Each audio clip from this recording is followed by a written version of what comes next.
Today I'm going to explain the difference between equity and equality. Equity రెండు ఒకటి కదా అని అనుకోవచ్చు, but no, not at all. రెండిటికి చాలా తేడా ఉంది. నేను ఒక ఎగ్జాంపుల్ తీసుకొని మీకు ఎక్స్ప్లెయిన్ చేస్తా, అప్పుడు చాలా క్లియర్గా అర్థమవుతుంది. So let's take example. ఒక 1 lakh ఉన్నాయనుకోండి గవర్నమెంట్ దగ్గర. ఒక 10 members ఉన్నారు.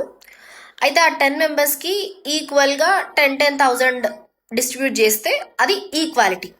కానీ ఈక్విటీ మొత్తానికి డిఫరెంట్గా ఉంటుంది. ఎలా అంటే, ఫర్ ఎగ్జాంపుల్, ఇప్పుడు ఆ 10 members-లో 5 members చాలా రిచ్, అసలు వాళ్ళకి ఒక్క రూపాయి కూడా ఇవ్వాల్సిన అవసరం లేదు. గవర్నమెంట్ సైడ్ నుంచి ఏమాత్రం హెల్ప్ అవసరం లేదు, చాలా రిచ్ అనమాట.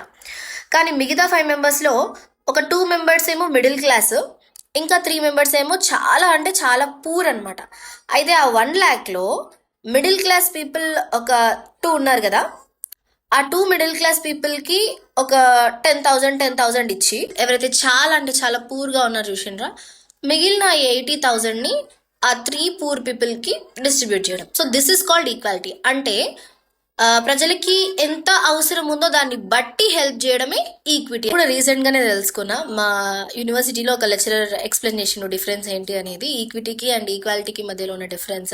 బట్ కొంతమంది ఎలా ఉంటారంటే, నేను రీసెంట్గానే అది ఎక్స్పీరియన్స్ కూడా చేసిన. ఏంటి అంటే, ఈక్విటీ అండ్ ఈక్వాలిటీ గురించి మాట్లాడడం, డిఫరెన్స్ చెప్పి ఈక్విటీ కావాలి అని వాదించే వాళ్ళే ఆ ఈక్విటీ పాలసీ ఏదైతే ఉంది చూసిండ్రా, దాన్ని వాళ్ళ లైఫ్లో అసలు ఇంప్లిమెంటే చేయరు. దాన్ని ఇంప్లిమెంట్ చేస్తేనే కదా మీరు అడగడానికి, క్వశ్చన్ చేయడానికి ఛాన్స్ ఉండేది.